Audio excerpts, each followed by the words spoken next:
अस्सलामुअलैकुम dear students, उम्मीद करता हूँ आप सब दोस्त खैरियत से होंगे, ठीक ठाक होंगे। डियर स्टूडेंट्स, आज की इस वीडियो में हम BSN 7th semester and post RN 3rd semester के सब्जेक्ट लीडरशिप एंड मैनेजमेंट के यूनिट नंबर 1 जो कि हमारे साथ management organisational theories, structure and culture है, इसको आज हम डिस्कस करेंगे और इसको समझने की कोशिश करेंगे। डियर स्टूडेंट्स, अगर एग्ज़ामिनेशन के हवाले से इस यूनिट के बारे में मैं आपको बताऊं तो ये यूनिट काफ़ी ज़्यादा इम्पोर्टेंट है, काफ़ी ज़्यादा बेसिक है। सो अगर आप इसको अंडरस्टैंड करेंगे तो आगे जितने भी यूनिट आएंगे तो उसको समझना फिर आप स्टूडेंट्स के लिए बहुत ज़्यादा आसान हो जाएगा। तो इसलिए तमाम दोस्तों से गुजारिश है कि लेक्चर को गौर से सुने, अंडरस्टैंड करने की कोशिश करें। इसके अलावा अगर किसी जगह पर कोई कन्फ्यूजन होती है तो आप कमेंट बॉक्स में डायरेक्टली मुझसे क्वेश्चन पूछ सकते हैं।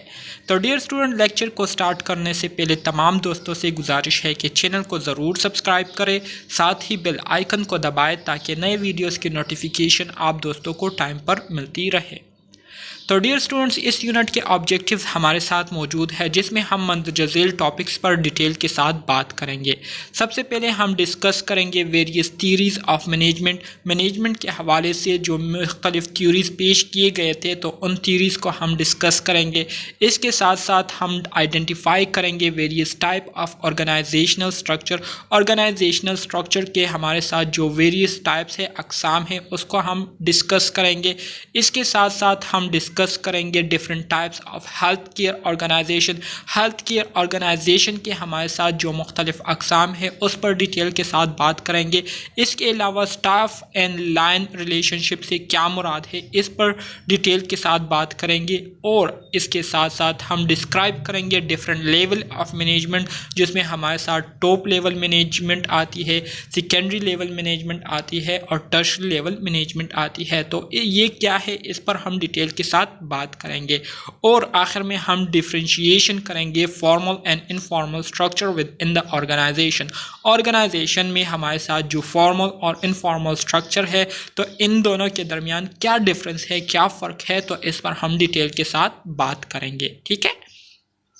तो डियर स्टूडेंट्स, सबसे पहले हम बात करते हैं ऑर्गेनाइजेशन की। ऑर्गेनाइजेशन किसे कहते हैं? डियर स्टूडेंट्स, सिंपल अल्फाज में अगर जनरली मैं आपको ऑर्गेनाइजेशन की तारीफ़ करूँ तो ऑर्गेनाइजेशन से मुराद ये है कि कोई भी सिस्टम जहाँ पर लोग जो है एक ख़ास मकसद के लिए जो है जमा हुए होते हैं और उन्हीं लोगों से क्या किया जाता है, उन्हीं लोगों से उस सिस्टम के जो गोल्स होते हैं, उस सिस्टम ने अपने जो प्लानिंग की हुई होती है, जिस बेस पर उस सिस्टम को बनाया गया होता है, ठीक है, तो उस प्लानिंग को अचीव करने के लिए इन लोगों का इस्तेमाल किया जाता है, इन लोगों से काम लिया जाता है। ठीक है। और इसी तरह से फाइनेंशियल, ह्यूमन और मटेरियल रिसोर्सेज को यूज़ करते हुए अपने जो गोल्स है उसको अचीव किया जाता है। तो इस पूरे कलेक्शन ऑफ पीपल को क्या कहते हैं? इस पूरे कलेक्शन ऑफ पीपल को हम ऑर्गेनाइजेशन कहते हैं। ठीक है। सो ऑर्गेनाइजेशन जो है ये हमारे साथ क्या है? An organisation is a collection of people working together under a defined structure to achieve predetermined outcome using financial, human and material resources. वही बात है जो कि मैंने आपको कही कि ऑर्गेनाइजेशन ये असल में हमारे साथ लोगों का एक मजमुआ होता है, ठीक है, जो कि एक ख़ास जगह पर जमा हुए होते हैं इस मकसद के लिए जमे हुए होते हैं कि उनको जो ऑब्जेक्टिव्स दिए गए होते हैं तो उन ऑब्जेक्टिव्स को हासिल करने के लिए उनको जो है फाइनेंशियली, ह्यूमन और मटेरियल रिसोर्सेज के ज़रिए उनको सपोर्ट देती हुई उन हेल्प की जाती है कि वो उन ऑब्जेक्टिव्स को क्या करे, अचीव करे, जिस मकसद के लिए उनको हायर किया गया होता है और उनको उस जगह पर जमा किया गया होता है। तो इसको क्या कहते हैं? इसको ऑर्गेनाइजेशन कहते हैं। इसके अलावा अगर ऑर्गेनाइजेशन की मज़ीद सिंपल अल्फाज में मैं आपको तारीफ़ करूँ तो ऑर्गेनाइजेशन के हवाले से ये बात की जाती है कि ऑर्गेनाइजेशन इस तरह से होता है जैसे कि प्लेटफॉर्म, ठीक है, एक स्टेज। ऑर्गेनाइजेशन की जो मायने है या ऑर्गेनाइजेशन को इस तरह से कंसीडर किया जाता है जैसे कि ये एक स्टेज है और इस स्टेज पर हमारे साथ मुख्तलिफ़ किरदार के क्या होते हैं, एक्टर्स होते हैं जो कि अपना रोल प्ले कर रहे होते हैं। अब अगर हर एक किरदार, हर एक एक्टर जो है अपने रोल को बखूबी प्ले करता है तो इसकी वजह से क्या होगा, इसकी वजह से उनकी जो प्ले होगी वो सक्सेसफुल होगी, लोगों को जो है वो पसंद आएगी क्योंकि हर काम जो है वो कोऑर्डिनेशन के साथ हो रहा होगा। और इसके ऑपोजिट अगर हर एक्टर जो है अपने काम को बखूबी सर अंजाम नहीं देता, अपने रोल को बखूबी सर अंजाम नहीं देता तो इसकी वजह से क्या होगा, इसकी वजह से उस प्ले की जो मशहूरी है, ठीक है, जिस वजह से वो प्ले मशहूर होती है तो वो क्या हो जाएगी, वो फेम ख़त्म हो जाएगी और वो अपनी अहमियत को बैठेंगे। ठीक है, so it is thought as the organisation is a stage, actors comes and play their role. Organisation के बारे में लोगों का ये ख्याल है कि ऑर्गेनाइजेशन जो है इसकी मायने मतलब स्टेज की तरह होती है जहाँ पर मुख्तलिफ एक्टर्स आकर अपने रोल को प्ले करते हैं। Play is successful when all the actors perform well. और इसी तरह से जो एक्टर्स प्ले परफॉर्म कर रहे होते हैं तो ये तभी सक्सेसफुल होगी, तभी कामयाब होगी जब सारे एक्टर जो है कोऑर्डिनेशन के साथ मिलजुल कर अपने जो रोल है, अपनी जो किरदार है उसको बखूबी अदा करें तो इससे उनका जो प्ले है, जो ड्रामा है वो क्या होगा, सक्सेसफुल होगा। अदरवाइज इसके अलावा इट गेट और लॉसेस एट इम्पोर्टेंस। इसके अगर ऑपोजिट होता है तो फिर यही लोग, यही प्ले जो है अपनी अहमियत को क्या करेगी, को बैठेगी। ठीक है, organisational theories. Dear student, organisation के हवाले से मुख्तलिफ थ्योरीज जो है पेश किए गए हैं और इन थ्योरीज को पेश करने का जो बुनियादी मकसद था वो यही था कि हम लोगों को बता सके, हम लोगों को टीच कर सके, हम लोगों को दिखा सके कि अगर आप एक ऑर्गेनाइजेशन बनाना चाहते हैं, अगर आप एक इंस्टीट्यूट को बनाने के ख्वाहिशमंद हैं तो इंस्टीट्यूट को बनाने के लिए और इसको कामयाब करने के लिए आपको क्या करना होगा, आपको किन चीज़ों की ज़रूरत होगी। तो इन चीज़ों के हवाले से मुख्तलिफ थ्योरिस्ट ने जो है अपनी थ्योरी पेश की थी जिसमें उन्होंने जो अपने पॉइंट ऑफ व्यूज़ है उसको पेश किए थे और अपने पॉइंट ऑफ व्यूज़ के ज़रिए उन्होंने जो है लोगों को बताया, लोगों को समझाया कि अगर आप अपने ऑर्गेनाइजेशन को कामयाब करना चाहते हैं, अगर आप अपने ऑर्गेनाइजेशन को दूसरे ऑर्गेनाइजेशन की कंपटीशन में लाना चाहते हैं, उनके सामने खड़ा करना चाहते हैं तो इसके लिए ज़रूरी है कि आप मंदरजज़ील स्टेप्स जो है इसको फॉलो करें, मंदरजज़ील रूल्स रेगुलेशन को जो है हायर करें, तभी आपकी ऑर्गेनाइजेशन जो है वो कामयाबियों की बुलंदी को छुएगी और आप जो है कामयाब होंगे और आपकी ऑर्गेनाइजेशन की जो प्रोडक्टिविटी है वो क्या होगी, वो ज़्यादा से ज़्यादा होगी। सो इस मकसद के लिए मुख्तलिफ थ्योरीज ने अपनी थ्योरी को पेश की थी जिसमें हमारे साथ जो मोस्ट फेमस और कॉमन थ्योरीज है जिसको जाना और माना जाता है उसमें पहले नंबर पर हमारे साथ क्लासिकल थ्योरी आती है, दूसरे नंबर पर ह्यूमनिस्टिक थ्योरी आती है, तीसरे नंबर पर सिस्टम थ्योरी, चौथे नंबर पर कंटिजेंसी थ्योरी, पांचवें नंबर पर कॉज थ्योरी और छठे नंबर पर कॉम्प्लेक्सिटी थ्योरी। इन सारे थ्योरीज को हम वन बाय वन डिटेल के साथ डिस्कस करेंगे, इसलिए तमाम दोस्तों से गुजारिश है कि लेक्चर को गौर से सुने, अंडरस्टैंड करने की कोशिश करें और जो पॉइंट्स मैं आपको लेक्चर के दौरान बता रहा हूँ उसको अपने साथ नोट डाउन कीजिए। ठीक है, क्लासिकल थ्योरी।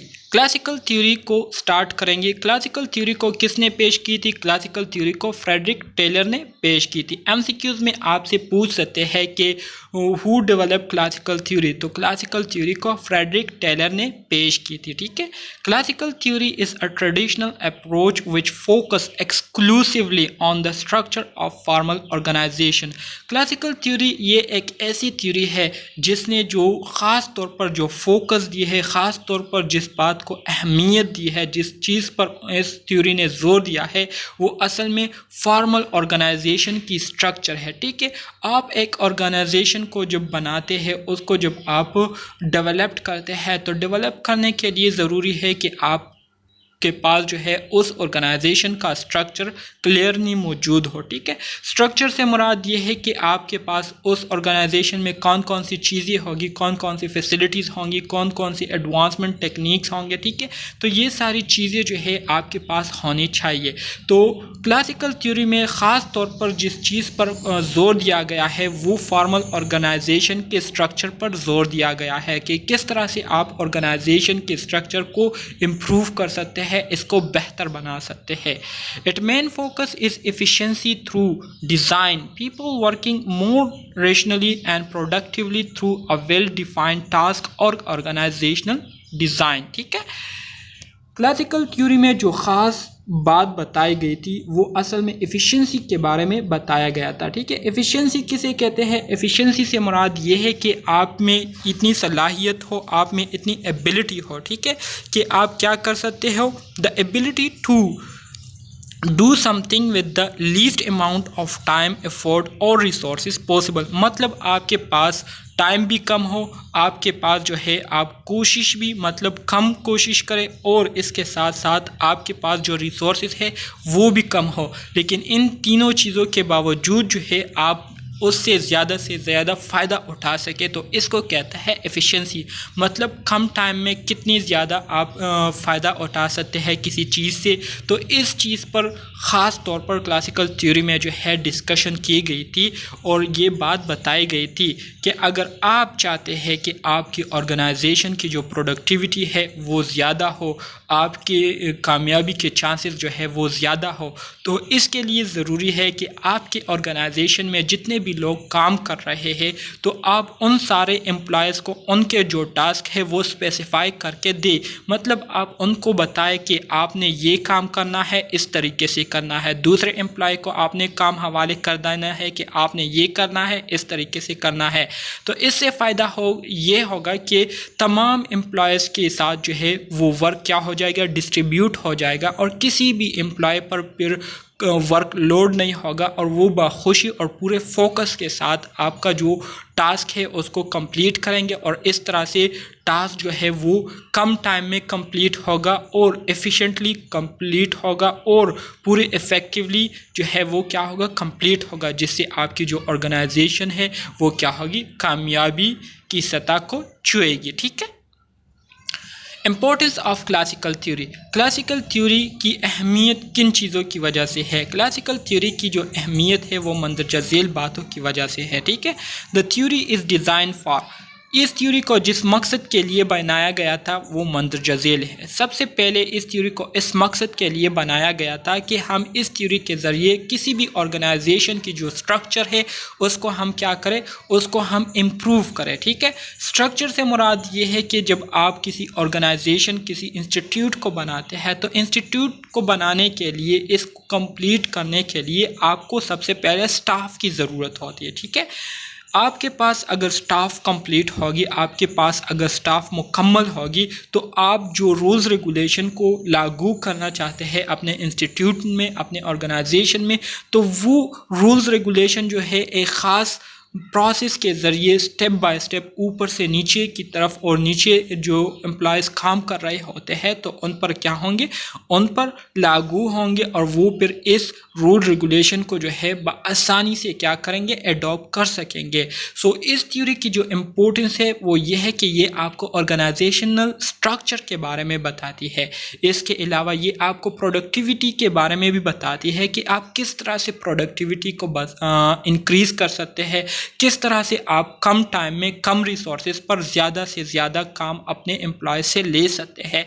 तो इस हवाले से ये काफ़ी डिटेल के साथ आपको एक्सप्लेनेशन देती है। इसके अलावा right people for the right job, आपको किस तरह से पता चलेगा कि जिस एम्प्लॉय को आप हायर करने वाले हैं, आया ये बंदा जो है इस जॉब के लिए काबिल है या नहीं, इस जॉब के लिए ये सूटेबल है या नहीं।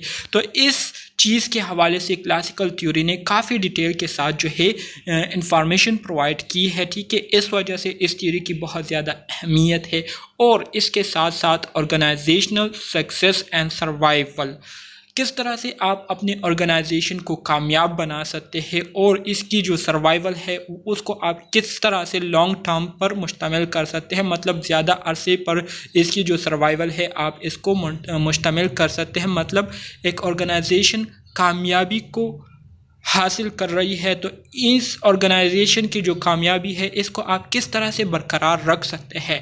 तो इन चारों बातों के बारे में क्लासिकल थ्योरी बहुत ज़्यादा डिटेल के साथ इंफॉर्मेशन प्रोवाइड करती है, जिसकी वजह से इस क्लासिकल थ्योरी की जो अहमियत है ये बहुत ज़्यादा बड़ी है। ठीक है, classical theory is build around 4 element. इसी तरह से क्लासिकल थ्योरी की जो बनावट है तो ये 4 चीज़ों के इर्द गिर्द घूमती है। मतलब जो 4 चीज़ें हैं जो कि ऑर्गेनाइजेशन को कंप्लीट करती है, ऑर्गेनाइजेशन को कामयाब बनाती है, तो उन 4 चीज़ों के इर्द गिर्द जो है ये क्लासिकल थ्योरी क्या करती है, एक्सप्लेनेशन करती है, वजाहत पेश करती है। सबसे पहली जो एलिमेंट है वो है division and specialization of labour.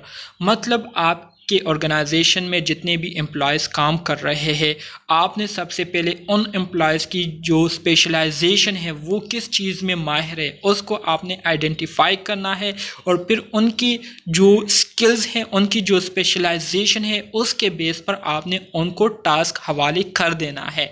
तो इस तरह से आपके जो टास्क है वो भी क्या होगी, उसकी भी डिस्ट्रीब्यूशन हो जाएगी, वो भी डिवाइड हो जाएंगे एम्प्लॉयज़ में, और इस तरह से जो वर्कलोड है वो भी फिर एम्प्लॉयज़ पर नहीं आएगा। ठीक है, तो एक बात ये हो गई। ठीक है, इसके अलावा ऑर्गेनाइजेशनल स्ट्रक्चर की मैंने आपको बता दिया ऑलरेडी। इसके साथ साथ चेन ऑफ कमांड से मुराद ये है कि ऑर्गेनाइजेशन या इंस्टीट्यूट में आपके जो सुपरवाइजर्स होते हैं उन सुपरवाइजर्स के भी फिर हेड सुपरवाइजर्स होते हैं, उन हेड सुपरवाइजर्स के भी फिर CEO होते हैं। ठीक है, जो कि इस पूरे इंस्टीट्यूट और पूरे ऑर्गेनाइजेशन को क्या कर रहे होते हैं, मॉनिटर कर रहे होते हैं और ऑर्गेनाइजेशन के लिए जो है मुख्तलिफ़ किस्म के डिसीजन वो लेते हैं। ठीक है, सो CEO क्या करते हैं, वो एक ख़ास फैसला करते हैं। ठीक है, वो एक डिसीजन लेते हैं, फिर उसी डिसीजन को वो अपने अंडर जो मैनेजर होते हैं, ठीक है, या जो वाइस मैनेजर होते हैं, ठीक है, वाइस CEO होते हैं, तो उनके साथ शेयर करते हैं। फिर वो वाइस CEO जो है उसके अंडर जो मैनेजर काम कर रहे होते हैं तो वो उनके साथ शेयर करते हैं। ठीक है, उस कमांड को फिर वो मैनेजर जो है अपने अंडर जो एम्प्लॉयज़ काम कर रहे होते हैं तो उनके साथ शेयर करके उनसे जो है उस कमांड के मुताबिक क्या करते हैं, जो ऑब्जेक्टिव्स है उसको अचीव करते हैं, उनको गाइड करते हैं, उनको सिखाते हैं, उनको बताते हैं और उनको मुख्तलिफ टास्क जो है वो हवाले करते हैं। ठीक है, इसके अलावा स्पैन ऑफ कंट्रोल के हवाले से ये क्लासिकल थ्योरी जो है हमें डिटेल के साथ क्या करती है, इंफॉर्मेशन प्रोवाइड करती है। Division and specialization of labours का मैंने ऑलरेडी आपको बताया कि dividing the work reduces the number of task that each employee must carry out and that way increasing efficiency and improving the organization products. This concept used to increase proficiency and specialization. ठीक है, वही बात है जो कि मैंने आपको बताई कि जब हम डिवीज़न और स्पेशलाइजेशन ऑफ लेबर्स की बात करते हैं तो इसमें हम क्या करते हैं, इसमें हम अपने ऑर्गेनाइजेशन के जितने भी टास्क है उसको हम अपने एम्प्लॉयज़ पर क्या करते हैं, एम्प्लॉयज़ पर उसको डिवाइड करते हैं और हर एम्प्लॉय को हम उनके स्पेशलाइजेशन स्किल्स के मुताबिक हम क्या करते हैं, टास्क हवाले करते हैं।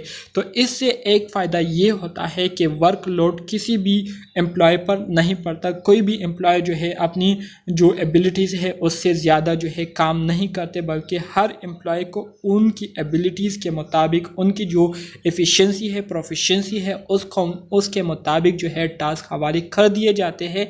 तो इससे ये होता है कि वर्कलोड भी डिक्रीज़ हो जाता है और जो टाइम है वो भी क्या हो जाती है, उसकी भी बचत हो जाती है और कम टाइम में ज़्यादा से ज़्यादा प्रोडक्ट्स जो है वो हमें फिर मिलते हैं और हमारी जो काम करने की एफिशिएंसी है और जो इम्प्रूवमेंट है वो भी फिर हमें काफ़ी वाज़े तौर पर दिखाई देती है, नज़र आती है। ठीक है, इस कंसेप्ट को हम अपनी प्रोफिशिएंसी और स्पेशलाइजेशन को इंक्रीज़ करने के लिए भी यूज़ करते हैं। प्रोफिशिएंसी किसे कहते हैं? Proficiency refers to the level of skills, knowledge and expertise that a person has in a particular area. मतलब यह है कि प्रोफिशिएंसी से मुराद ये है कि आप किसी ऐसे शख्स को क्या करते हैं, किसी ऐसे शख्स को हायर करते हैं या उनको आप टास्क देते हैं जिनमें स्किल्स भी कूट कूट कर बना हुआ होता है, उनके पास नॉलेज भी होती है उन टास्क के हवाले से और उनकी एक्सपीरियंस भी हुई होती है। ठीक है, तो experience knowledgeable and skilful person को आप जब कोई काम हवाले करते हैं तो ज़ाहिर बात है इससे फिर क्या होगा, इससे फिर ये होगा कि आपकी जो टास्क है वो एक बेहतर तरीके से क्या होगी, मुकम्मल होगी। ठीक है, फिर हमारे साथ दूसरा कंपोनेंट आता है organizational structure. Organizational structure describe the arrangement of work group. Classical theorists developed the concept of departmentalization as a mean to maintain command, authority and provide a formal system for communication। ठीक है, organizational structure के हवाले से भी मैंने आपको बताया था कि ऑर्गेनाइजेशनल स्ट्रक्चर से मुराद ये है कि आप अपनी ऑर्गेनाइजेशन को क्या करते हैं, उसकी अरेंजमेंट करते हैं, उसको आप सेटअप करते हैं, उसकी आप सेटिंग करते हैं, जिसमें आप जो है काम करने वालों की क्या करते हैं, एक ग्रुप बनाते हैं। इसी तरह से मुख्तलिफ डिपार्टमेंट जो है आप बनाते हैं और उन डिपार्टमेंट्स को आप जो है एक ख़ास काम जो है हवाले करते हैं।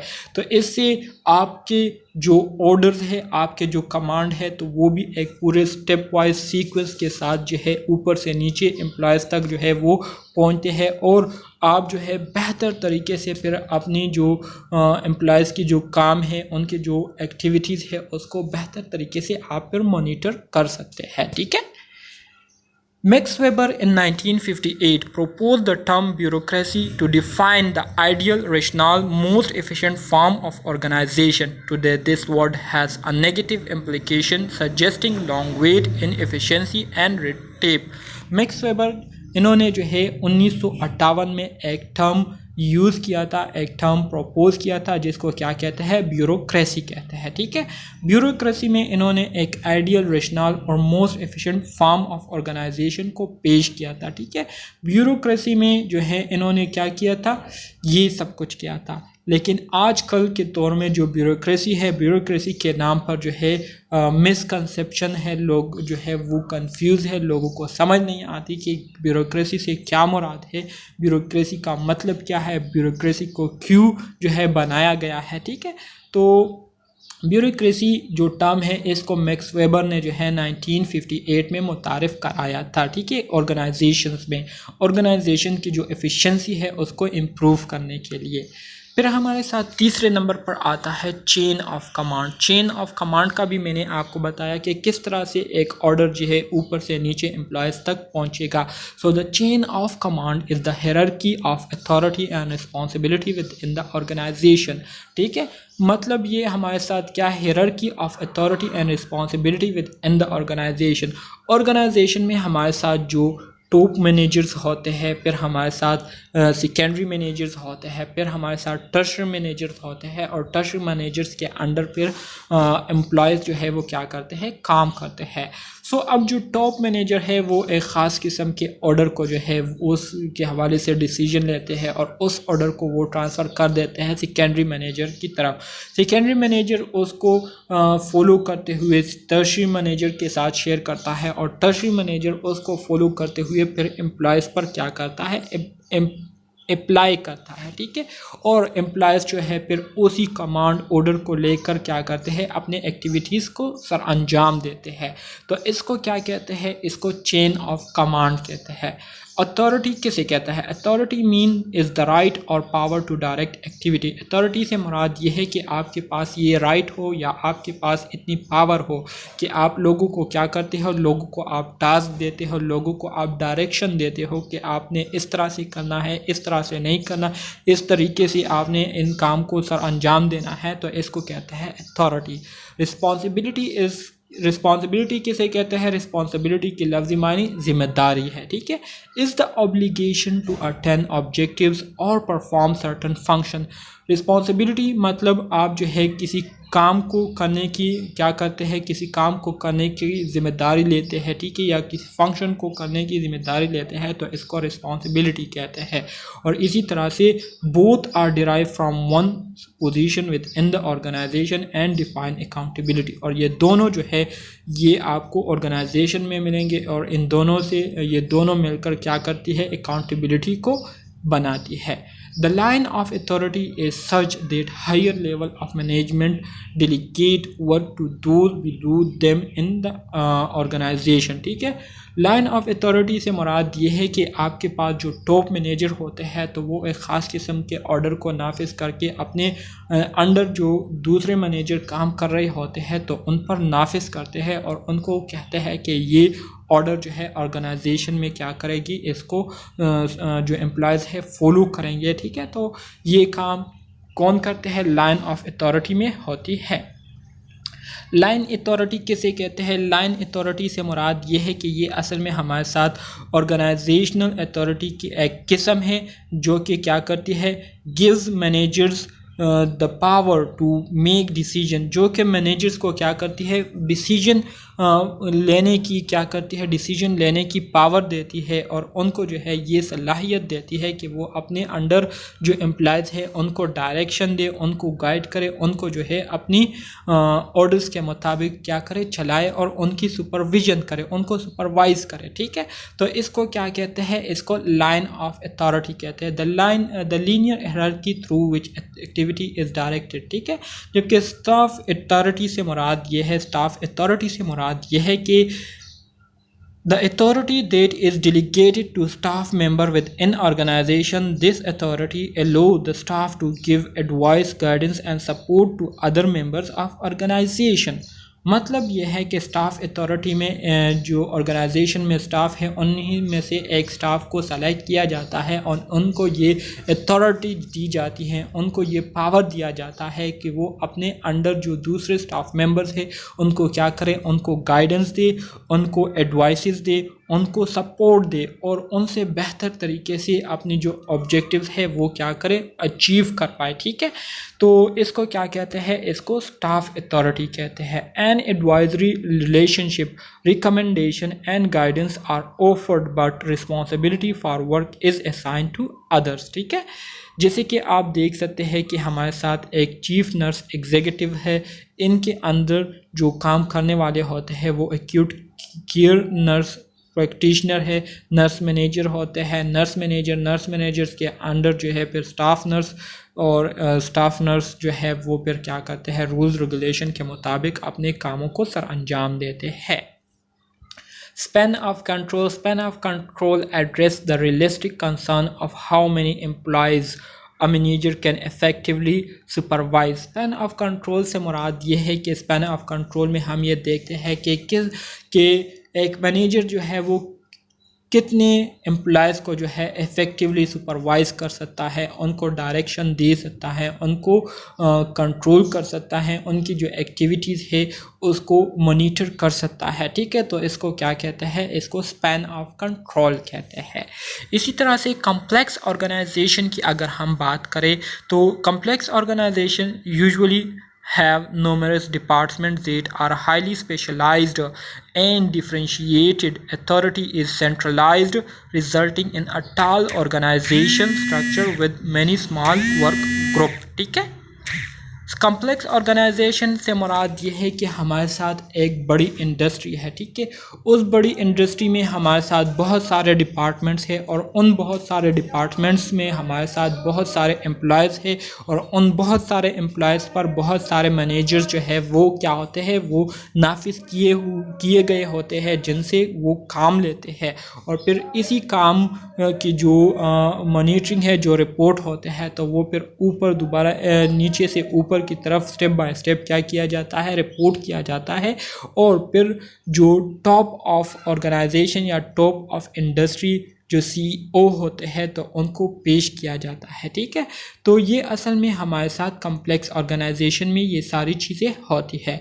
जबकि जो लेस कम्प्लेक्स ऑर्गेनाइजेशन है तो इसकी जो स्ट्रक्चर है फ्लैट स्ट्रक्चर होती है, इसमें जो अथॉरिटी होती है वो डिसेंट्रलाइज्ड होती है, ठीक है।